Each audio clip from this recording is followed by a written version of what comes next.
Assalamualaikum warahmatullahi wabarakatuh. Bro, kembali lagi di channel YouTube saya Daily Romansa 69. Di video kali ini kita akan sharing pengalaman ya bagi teman-teman yang punya kesibukan pekerjaan maupun ada kegiatan atau kesibukan yang lain ya. Apakah masih sempat untuk beternak burung lovebird? Nah, di sini kita akan sharing ya. Kebetulan saya juga adalah seorang karyawan swasta di salah satu perusahaan alat berat ya. Jadi saya sengaja memang kenapa memilih burung lovebird sebagai hobi saya ya. Yang pertama karena passion dulu. Jadi pastikan teman-teman punya minat untuk beternak gitu ya. Minimal punya minat di dunia ternak gitu. Seperti saya sendiri punya passion beternak unggas ya. Dulu saya waktu masih bujang, waktu masih belum menikah, saya pelihara ayam kampung ya, ayam kampung, ayam Bangkok, ayam potong, kemudian ayam petelur gitu ya di rumah gitu. Yang mana memang kalau untuk pelihara ayam itu pertumbuhan atau perkembangannya itu cepat sekali gitu. Ayam usia 6-7 bulan itu sudah bisa berproduksi gitu. Bahkan telurnya 6-8 dan itu ngisi semua dan menetas semua gitu ya. Artinya perkembangannya sangat pesat gitu. Yang penting kita kuat-kuatan makan aja gitu. Insya Allah ayam tersebut akan berproduksi dengan lancar dan kita akan punya anakan ayam yang banyak gitu ya, hampir bahkan per 2 bulan itu selalu bisa menetaskan telur seperti itu. Nah kemudian saya menikah dan alhamdulillah ya terpilihlah burung lovebird ini sebagai hobi selanjutnya.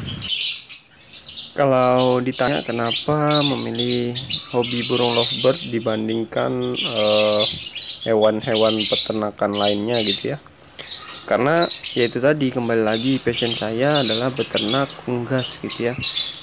Menurut saya memang beternak unggas ini cukup mudah dan tidak terlalu signifikan atau spesifik ilmu yang harus dimiliki gitu ya. Tinggal kita otodidak pun bisa gitu ya. Yang penting telaten, teliti dan tekun gitu ya. Itu ilmu yang lebih ini ya, apa namanya, yang minimal dimiliki oleh seorang peternak gitu. Nah kemudian juga burung lovebird ini bertelur, mengeram, kemudian menetaskan telur ya. Prosesnya sama seperti ayam unggas yang lainnya gitu ya. Ini yang membuat saya menjadi tertarik gitu ya. Kemudian tidak kalah pentingnya adalah kotorannya yang lebih sedikit dibandingkan dengan ayam. Yang mana dulu saat saya pelihara ayam itu kotorannya di mana-mana gitu ya, di sekeliling rumah. Kemudian kalau misalkan keluar pagar ya ke teras dan halaman rumah tetangga juga gitu ya. Dan kotorannya itu baunya juga luar biasa gitu ya dibandingkan dengan kotoran burung lovebird gitu. Kotoran burung lovebird yang sehat apalagi itu juga selain lebih sedikit dibandingkan dengan kotoran ayam, juga dia lebih cepat mengering gitu ya kotorannya dibandingkan dengan kotoran ayam gitu.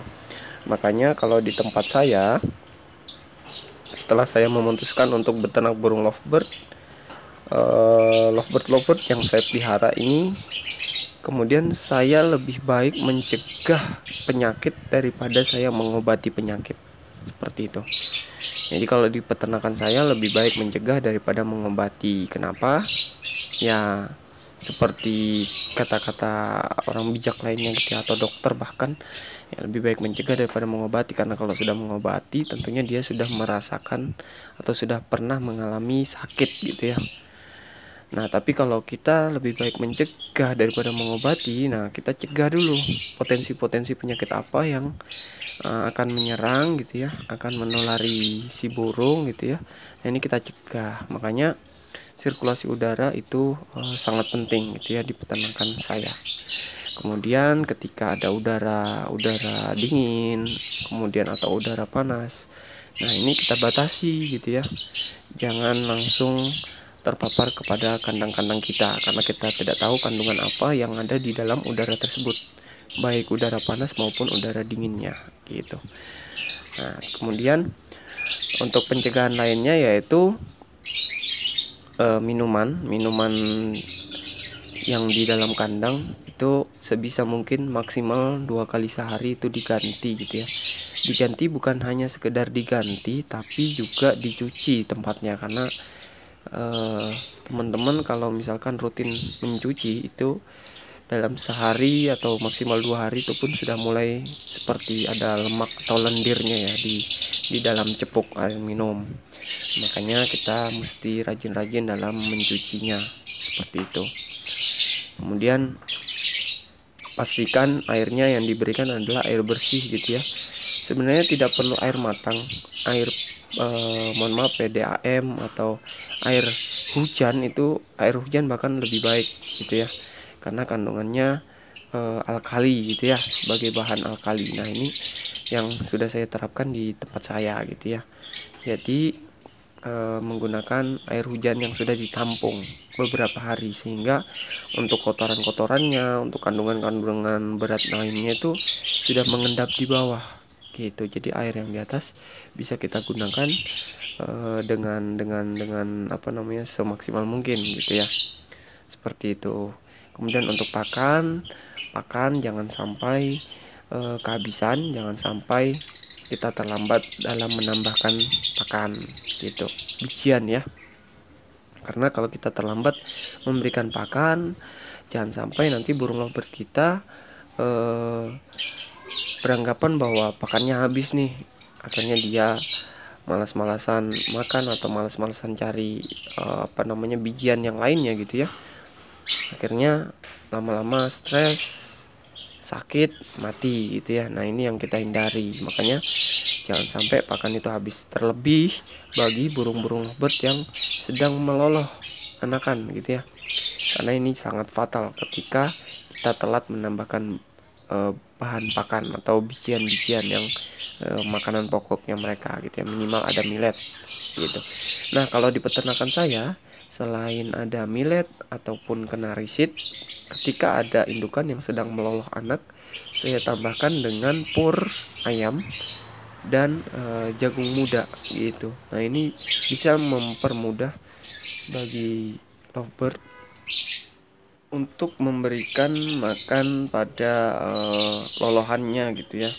Jadi mudah mencernanya, sehingga harapannya pakan yang diloloskan kepada baby lovebird tersebut semakin cepat diserap dan mempercepat pertumbuhan baby lovebird seperti itu ya. Jadi teman-teman, itu sharing dari peternakan saya. Apabila ada yang sama ya silakan terus diterapkan apapun. Adapun apabila ada yang tidak sama, ini sebagai referensi saja gitu ya, karena ini juga saya lakukan adalah dari pengalaman gitu ya, bukan untuk pintar-pintaran mana yang salah, ini yang benar, itu yang salah, ataupun tempat yang lain yang benar dan lain sebagainya. Tidak untuk membandingkan, tapi ini sebagai bahan referensi ya. Terima kasih kepada rekan-rekan semua yang telah memberikan subscribe-nya dan kepercayaannya kepada channel YouTube Daily Romansa 69. Semoga dengan subscribe rekan-rekan semua dapat menambah semangat saya dalam membuat konten-konten bermanfaat lainnya gitu ya. Tetap sharing, tetap semangat dalam beternak burung lovebird. Jangan sampai putus asa dan apalagi sampai gulung tikar. Kalau memang butuh motivasi, coba diingat-ingat lagi motivasi ketika dulu awal pertama kali memutuskan untuk beternak gitu ya. Dan kenapa yang mesti saya tanamkan adalah awali dengan hobi, karena ketika kita hobi, apapun hasilnya, baik untung bahkan buntung sekalipun, kita tetap akan bertahan gitu ya, karena memang hobi. Tapi kalau orientasi kita dalam beternak burung lovebird ini adalah ke bisnis, ke materi untuk menghasilkan keuntungan, maka tunggu saja gitu ya, waktunya akan gulung tikar juga gitu ya. Mohon maaf sebelumnya, bukan menakut-nakuti tapi konsekuensinya seperti itu. Terakhir dari saya akhiri. Assalamualaikum warahmatullahi wabarakatuh.